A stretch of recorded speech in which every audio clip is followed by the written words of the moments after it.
So I sold my third gen Tacoma and bought a first gen Tacoma instead. Well, not at all one time, but let's take this thing for a spin and I'll explain.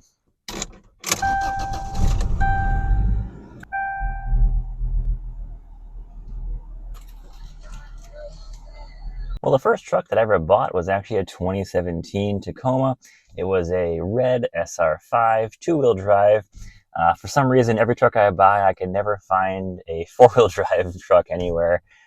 Yeah, I'm in Orlando, Florida, so four-wheel drive isn't necessarily super common down here. So, like, if you're up north, it's way more common. A lot easier to find a four-wheel drive truck over there, but so is Rust, so kind of give and take there. But anyways, I got a 2017 SR5, and I thought it'd be an awesome truck, super reliable. I bought it with around 10,000 miles on it. It was pretty much brand new. It looked perfect on the inside when I bought it. And I was kind of, commuting to work, which was right in the middle of Orlando. So I didn't want to buy like a Silverado or F-150 because it was such a tight little parking lot where I used to work. I had to pull out across like 2 lanes of traffic to get in and out of where I was working at. So a smaller truck, honestly worked perfectly for me at the time. And I later started my own junk removal company, and I started an AV company. And so it was kind of went hand in hand as like a perfect vehicle for me.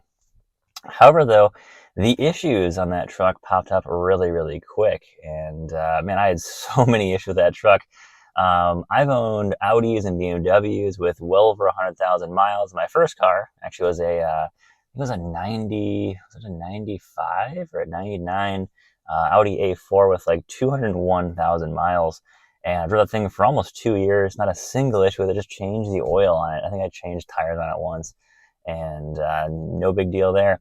Well, that Tacoma had about 10,000 miles. I had a lot of issues with that thing. I had the rear differential leak, which is a well-known kind of recall thing on there. I don't know if it was a TSB or a recall. They took care of that. I had the third brake light leak. Now, I've had third brake light leaks on my Rams, which is not uncommon. It's a common thing across a lot of brands of trucks. But that one was really bad. It failed catastrophically. It was a heavy rain. My dog was in the back seat, and she started barking, and I'm like, it's kind of weird. She doesn't really start barking for no reason. And she's getting wet, and I'm like, it looks like there's someone put a garden hose like through the back window. And I mean, you could see daylight out from where it was coming and pouring in there. It was just above the kind of between the headliner and that back windshield there. It just split. I took it to the dealership, and they're like, yeah, kind of an issue here. We'll get that thing fixed for you. And they had my truck for about a week and a half because they said that, yeah, you had such a bad leak, we had to pull the entire back seat out, pull all the carpet out, replace everything back there. We didn't want to have any mold back there, which, kudos to Toyota for doing the extra mile there. It was great. But yeah, it was a really crazy issue there. I had some vac issues that were throwing check engine lights on that truck.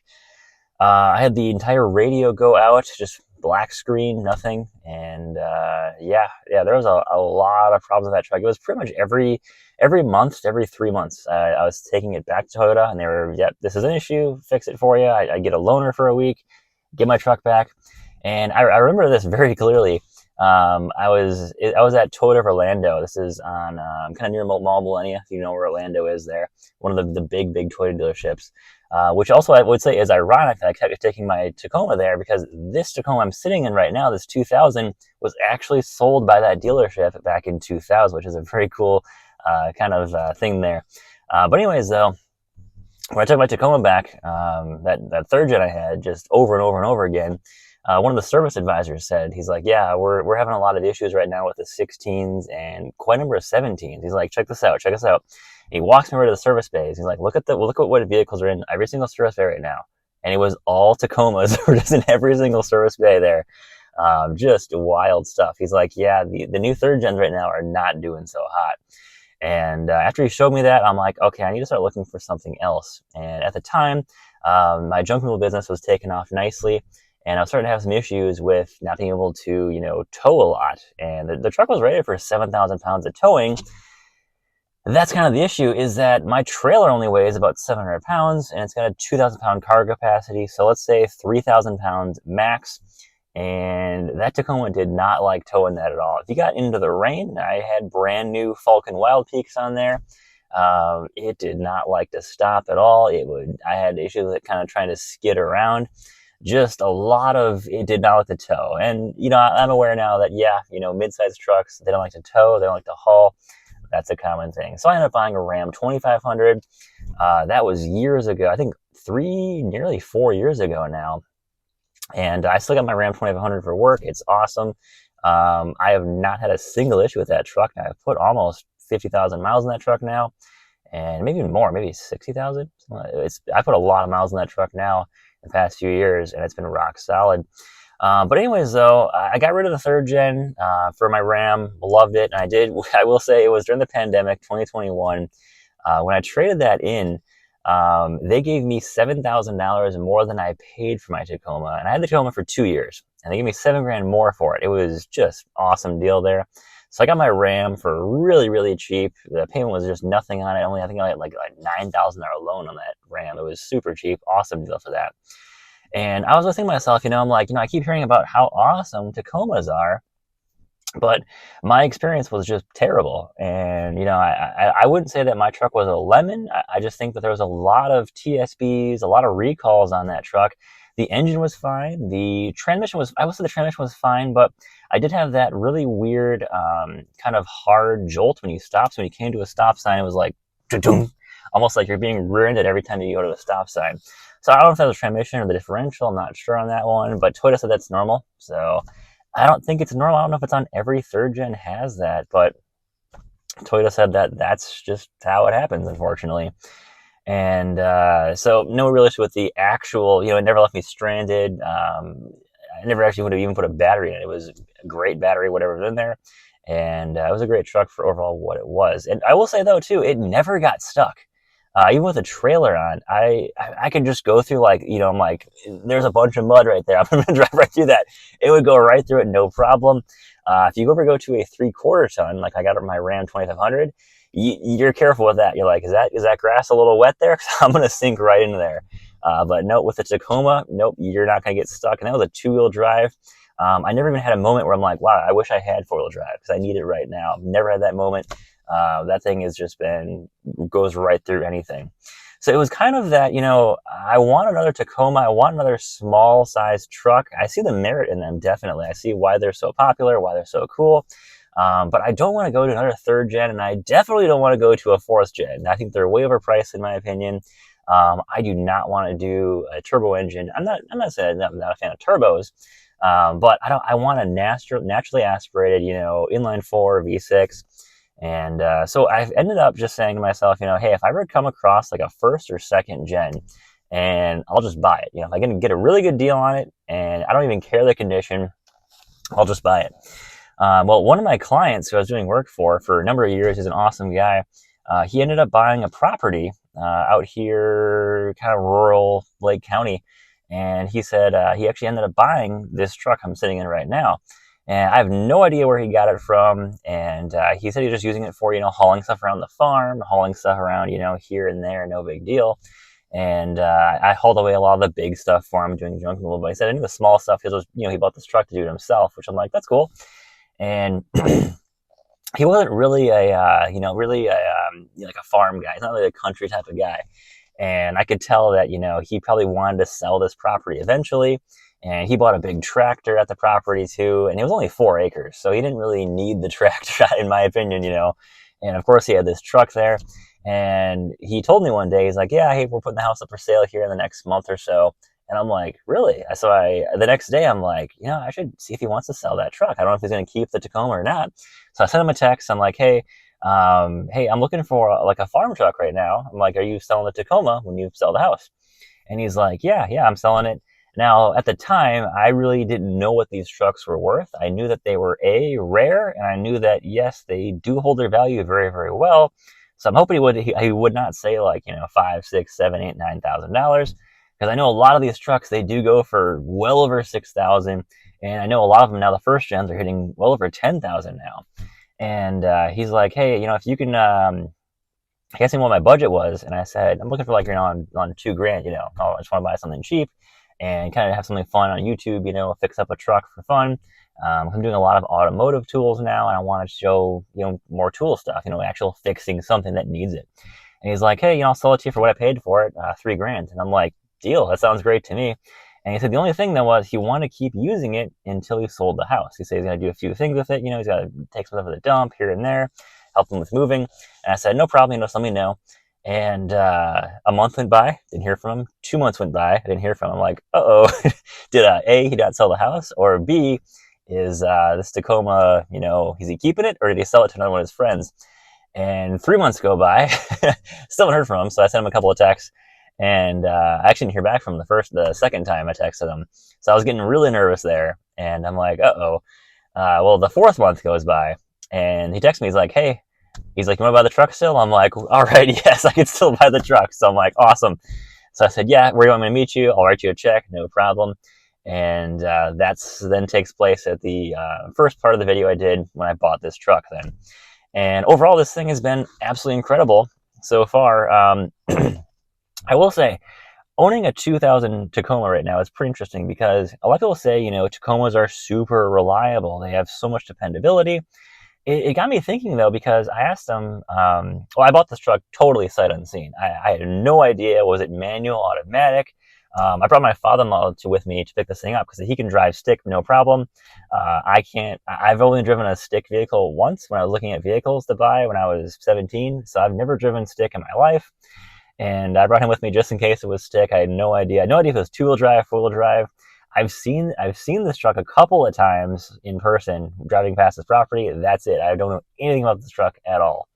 So we get there, and this thing is absolutely clean. I got no Carfax on it. I didn't have the VIN, anything on it. I didn't know anything about it. But he's a really cool guy, and he's very particular with maintenance stuff. So I knew that if he's got it, it's probably in pretty good condition. If not, good enough condition where I can fix it back up, and there's nothing critically wrong with it.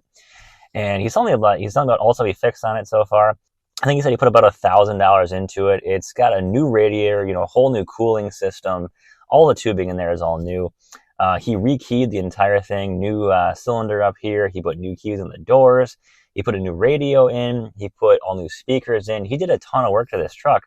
And it got me thinking, is what makes a Tacoma reliable, not just the parts in here. I mean, this thing is really not that original of a truck. It looks original when you look at it at first glance, but the wheels on this thing are, I'm going to say they're probably a Facebook Marketplace special, honestly, because this truck is kind of unique in the fact that it's got 5-lug wheels, not 6-lug. When you go to the larger V6s in the Tacomas, yeah, they got the 6-lug, but these have 5-lug. So it's a little bit trickier to find truck wheel and tires for a 5-lug, which is not very common. But I mean, you look under the hood, there's a lot of stuff that's been changed out. I recently did the vac lines on this thing. Working on 2 new videos for this thing on how to change the fuel filter, which is quite the pain in the butt on the 4 cylinders. And then, of course, I did remove the catalytic converter because this thing is a farm truck. This thing is not for on-road use for me at all. And it was having an issue with, on cold start, it was actually stalling pretty bad, where you'd start it up, it runs fine, you give it some gas, and it kind of goes, and then dies. You let it heat up, though, it's no problem. If it's warm, it totally runs fine. I called up one of my mechanics, who is a good friend of mine, and he said, you're checking the intake side, you need to check the exhaust side. It's probably something to do with the cat, and that did fix it, no problem. So I'm working on a video for that as well, too. But this thing starts up every time. First crank, no big deal. It's absolutely amazing. I haven't checked out the starter yet, but I would assume it's a new starter in this thing. There's probably no chance it's an original starter in here. But, with how much stuff has been replaced on this truck, it's absolutely incredible to think about, reliability and durability of these trucks. I mean, there's really not much that hasn't been replaced in this vehicle. I mean, I did the door handles. I detailed the entire interior of this thing, which actually it does look really, really good in here now. Clean the whole thing up. The carpets look all nice. I need to shampoo them yet. Try to get them a little bit more cleaner. But my goal for this truck, though, is to, of course, keep making videos about it, how to fix these things up, and just using a little bit of my farm here a little bit, which is nice for hauling away stuff and debris, which is nice, just for, off-road use entirely. So I don't have any plans to take it on the road. I don't want to risk, it get hit in an accident, it gets stolen. I don't want to risk any of that with this thing. These things are not easy to find. You go on Facebook Marketplace right now, where I'm at in Orlando, and every single Tacoma on there that's a first gen is well over $5,000-$6,000. They're totally, modded out. They're on lift kits, on big wheels. They've got, way too much stuff done, way too many problems with them to really justify spending $5,000-$6,000. So to find something like this that's still clean, not modified, I ran a VIN check on this thing. I'm the fourth owner on this truck, which is pretty cool. I think the second owner on this vehicle is probably someone who likes stereos, because I ended up ripping out a bunch of subwoofer cable and amplifier cable on this truck. They ran it all, of course, along the sides here. And then, of course, there's a bunch of cable I had to pull out of the engine bay when I bought it. So I would have guessed that was someone who, of course, they tried to tune up a little bit. I think they only owned it for about 30,000 miles and they sold it. So they didn't own it too long. The guy who I bought it from, I think he owned it for about 2 years, according to the VIN check. And of course, I bought it from him from there. The funny thing is that this truck, I think, was worth like 12,000 new, somewhere around, I think 12, 15,000 new.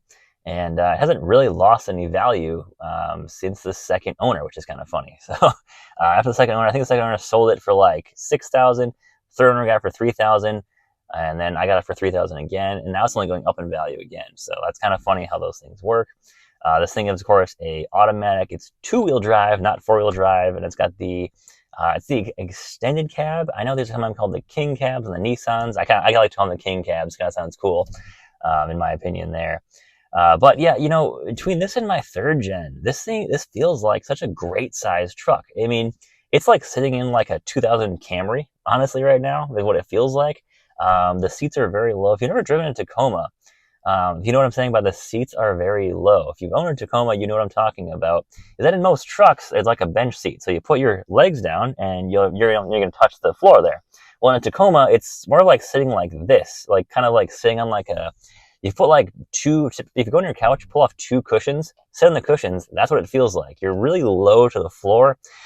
Even in this truck, this seat is all the way back, and I can't even stretch my legs out all the way.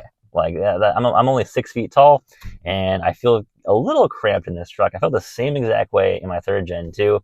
The cabs did get a little bigger, but not too much in the third gens.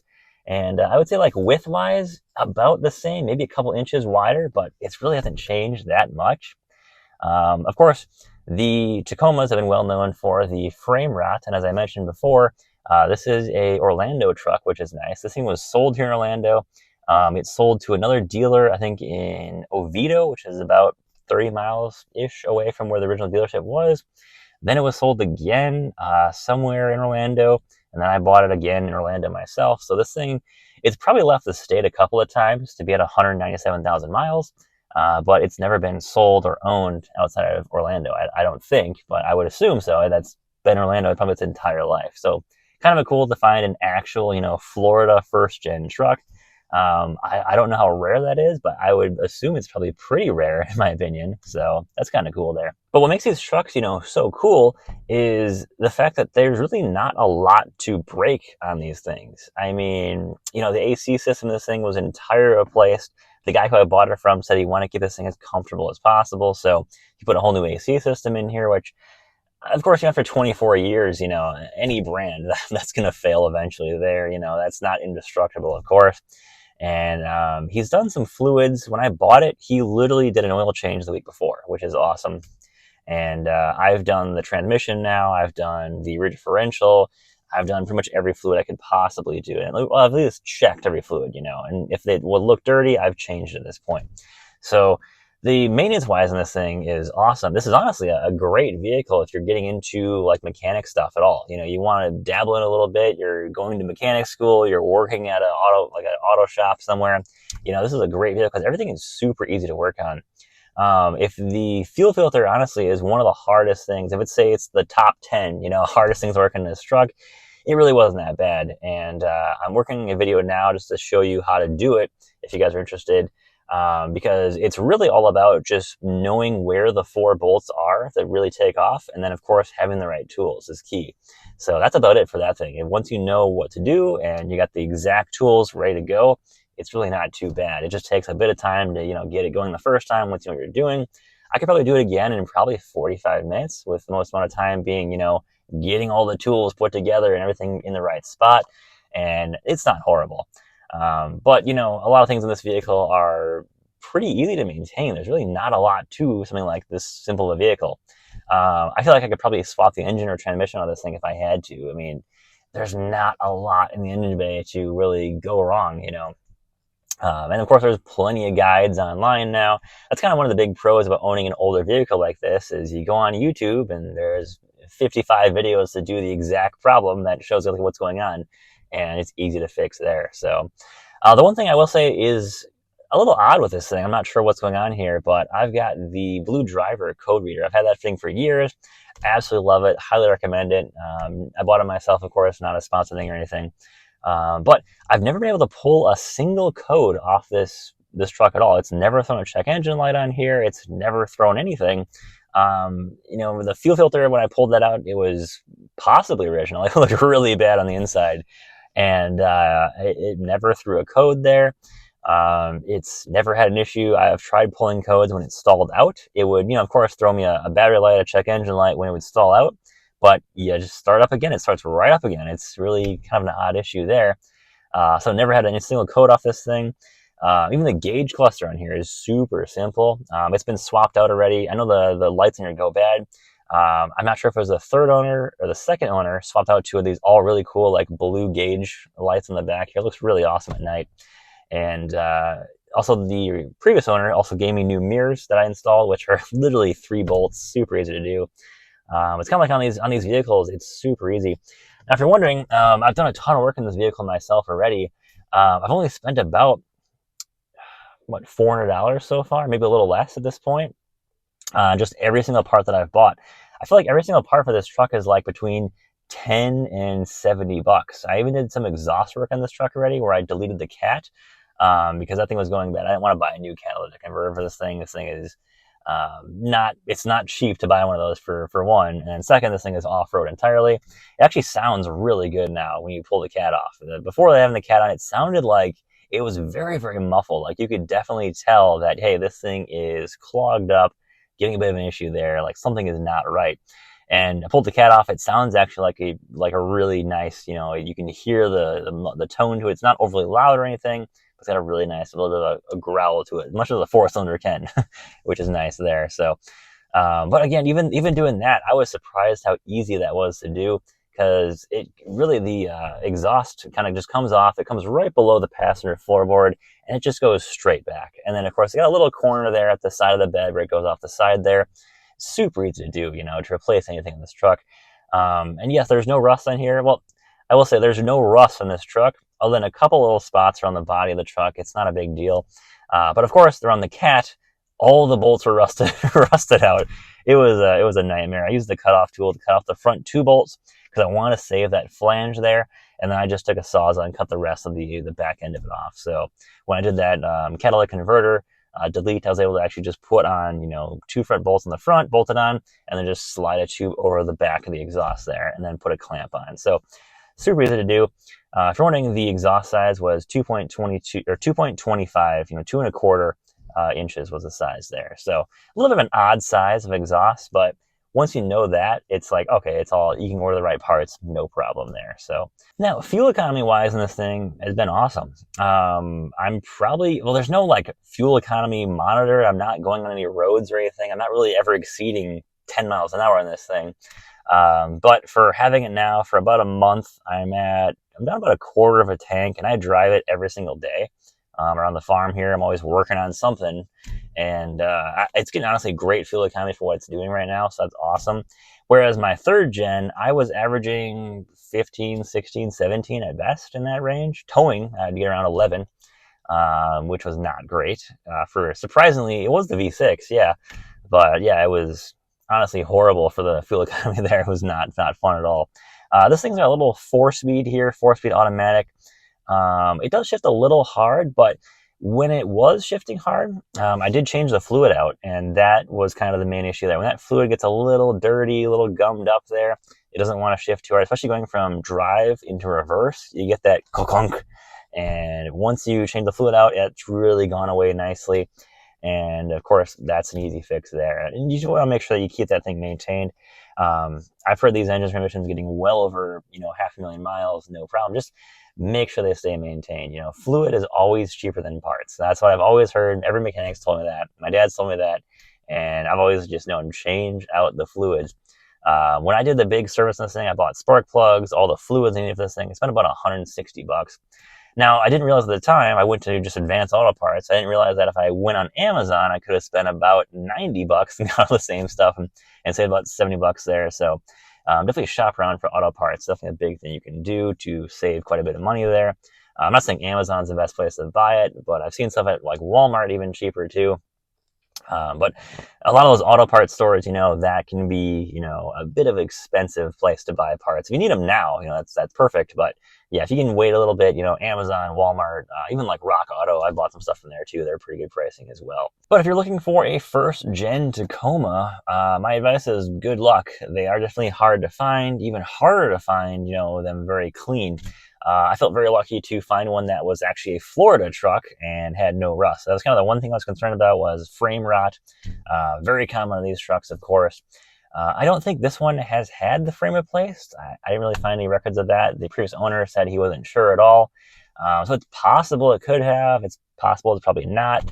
I haven't seen any signs that it has. I know there's a sticker you can find on the frame somewhere to find out, but I haven't even checked for that. But the frame on this truck is super clean anyways, so I'm not really too concerned there.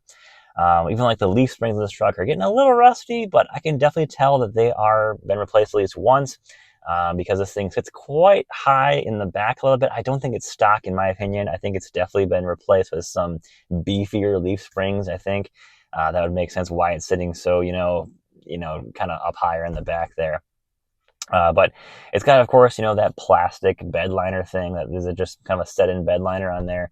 I actually pulled the thing up. There's no rust under there, which is awesome. That's not uncommon. I'm pretty sure that plastic bed liner is possibly factory, because on the bed itself, it looks brand new underneath there. So that's really cool to see. And I wish this thing had manuals or anything with it. For keys, they are aftermarket keys here, of course, because they had the entire thing replaced. So here's the one key that has the Toyota on it. The other one I have is just like a basic, key there doesn't have any logos or anything on it. So I do have two keys with it. That's pretty nice. These are not chip keys, by the way. These are just regular keys, which is awesome, because I can just go, run down to Ace Hardware and pick up one of these keys for only $10. So that's always nice. Whereas these new modern keys, like my RAM keys, are $160 a piece, and that's from a local locksmith that I get them from when I do need them. And just these older vehicles are just so nice to have, with how cheap they are to keep running. And I mean, you price out a new Tacoma. I mean, if you say you price out, this is an SR5, which I don't think this thing has any extra frills or anything to it. I think the SR5 back in the first gens, I think was like a mid-range, lower end one. I don't think it was a top end or anything. But you try to price out an SR5, that is, extended cab like this in 2025 or 2024 models here. Yeah, it's going to run you, quite a bit of money, $40,000, $50,000. I know what they're going for now. I know they're pretty expensive. They've had a little bit of that market adjustment on there too for a while. So that's not fun. When I bought my third gen, though, I think I paid around like 21 for it. It wasn't terrible, but I do know I could have gotten a similar year and model of F-150 or Silverado for about the same price, if not a little bit cheaper.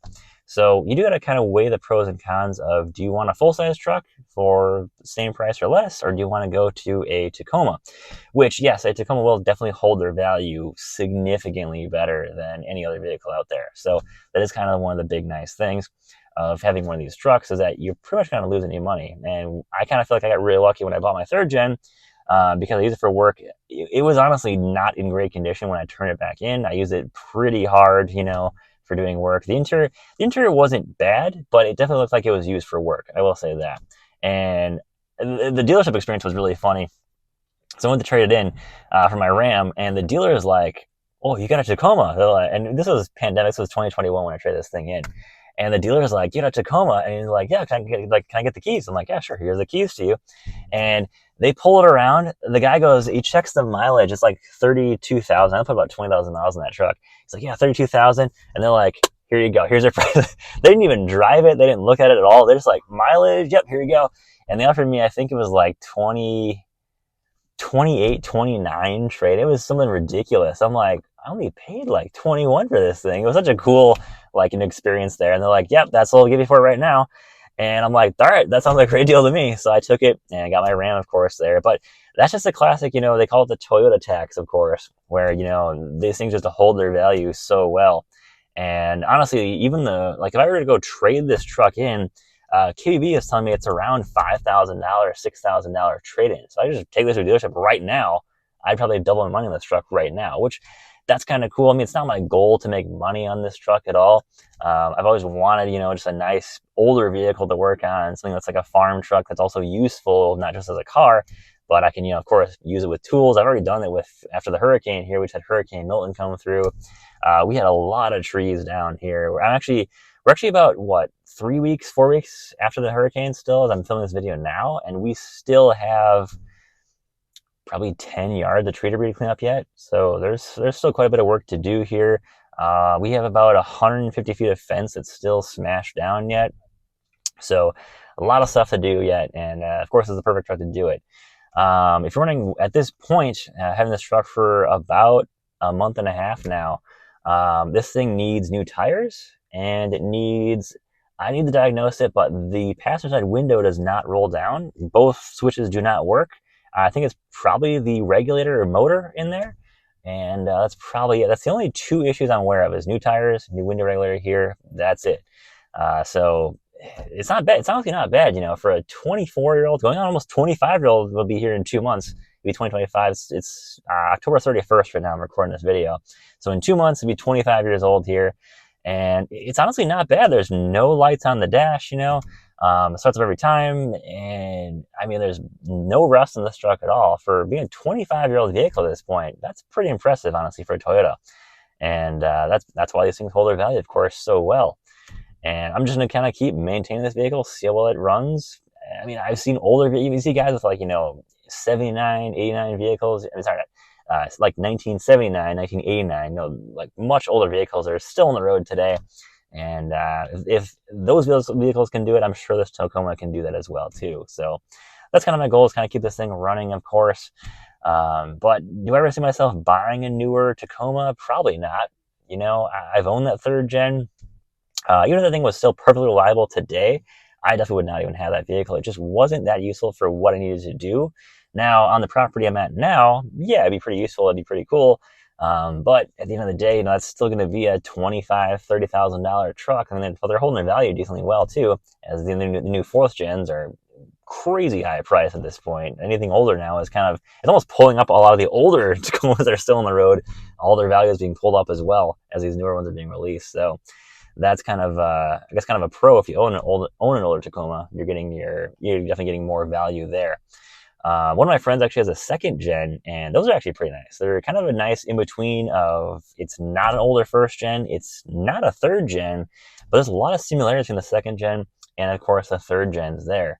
Would I buy a 2nd gen? Yeah, if I could find one. I mean, all the 2nd gens I'm pretty sure are well over 10 grand. They're a little pricey there for those things, but I've heard those things holding up just as good as the 1st gens, honestly. So they're doing pretty good as well too.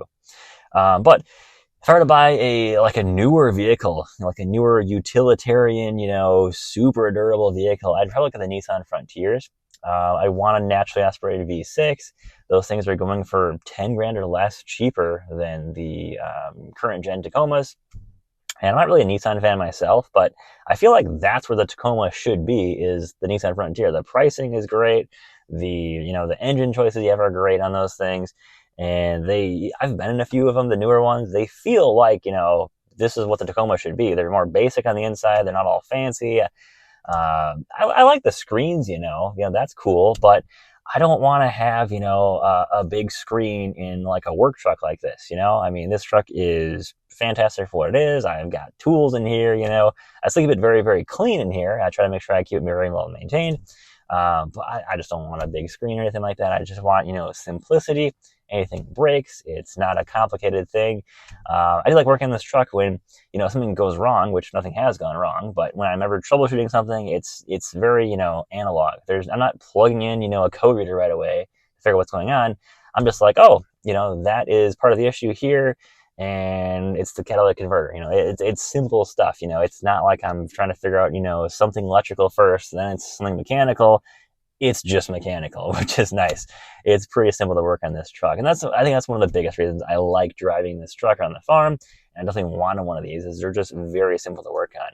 And mechanically, I'm not a mechanic by trade. I've worked at like a mower repair place, but I give myself like a 2 out of 10 for mechanic skill. So if I can do all the stuff in this truck, and you're probably watching this video thinking, hey, I'm not a professional mechanic by any means, And if you're thinking, hey, I couldn't do that, I couldn't change that out or do that, I'm like, yeah, you can. If I can do it, I have no mechanical experience at all, pretty much. I'm just buying tools and working on this thing from YouTube videos. This thing is super easy. It's very Lego-like, where everything is just right there. It is, swap it out. There's 5 bolts there. Pull those out. Put the new one in. You're good to go. So that's the thing with these older vehicles, is they're very, very easy to work on. And it makes them just, awesome to own then at that point. So if you're considering, hey, you're looking for a Tacoma, you're like, hey, I could buy a 3rd gen, I could buy a 2nd gen, I could buy a 1st gen. I like the 1st gen, honestly. Would I buy a 2nd gen? Yeah, I definitely would buy one. Would I buy a 3rd gen again? If I could offer one for $3,000, like this one, yeah, I'd buy another one. But would it be a pain in the butt to own and maintain for, say, 10 years? Probably. I wouldn't think it'd be that easy to keep on the road, honestly. Now, I've seen them with, 200,000 miles. That's really not that big of a deal for any truck at this point. But of course, as those things start aging more and more, I know the 16s had a lot of issues. Mine was a 17, had a ton of issues. I don't think that's necessarily the norm for the 17s, but mine did. And I would say avoid the 16 and 17s at least. If you're going to buy one, go for the 18 or newer. Don't buy a 4th gen yet. Wait till they get a lot of those bugs worked out and kind of go from there. But of course, with the 1st gens, I don't really know too much of the history of the 1st gens with the issues or anything with these things. I do know they came out, I think it was like 95, 96 was the first year of the 1st generation of the Tacomas. And then this is a 2000 I've got here. And a lot of the parts, all the bugs have worked out by now. This thing is, 5 years into, the 1st generation of series here. But do be careful though, because some of the parts do change. You look at 1st gen Tacomas, go on Google, type in 1st gen Tacoma, look at images. There's a lot of differences. They updated some minor updates and facelift stuff here and there every couple of years on those things. So be careful when you're buying parts to make sure you're getting for like whatever year you do buy. They do change a little bit here and there, on certain stuff. So I will be careful of that. It's not just like, oh yeah, I got a 1st gen, all the parts work. That's not really true. So make sure you're buying the right parts for these trucks, of course, there. But yeah, I'm gonna keep going with the series here, kind of keep showing what I'm doing to this vehicle, how the fixes all go through. Because there's a good amount of videos on YouTube now, but I'd like to keep that going. It'd be kind of fun, just kind of have a little part in that, of keeping, how these repair videos go, keeping everything as going as good as possible here for, anyone that buys this in 5 years or 10 years, they can still find videos online about how to keep fixing these trucks. This is definitely going to be a vehicle that I think is going to be around for a long time. These Tacomas are always very popular.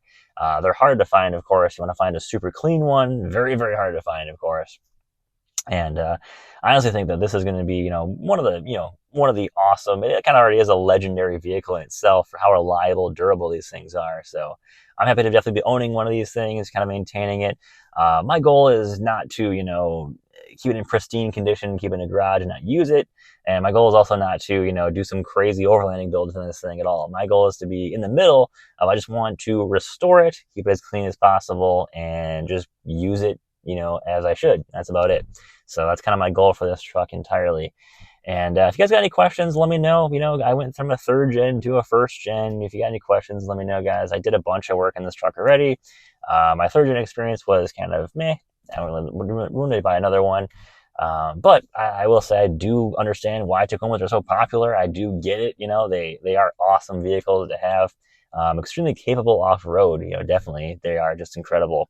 This thing, though, definitely needs new tires. Tires are dry rot on this thing. They are very bold. I don't think that they did burnouts in this thing, but, the back tires are definitely more worn than the fronts.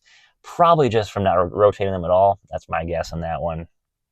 But that's about it, guys. So, guys, thanks for watching, guys. If you own a Tacoma, guys, they're definitely fun vehicles. If you're considering a Tacoma, yeah, I definitely recommend them. So they are awesome vehicles to have. But guys, thanks for watching, guys. Take care. Have a great day and stay safe out there.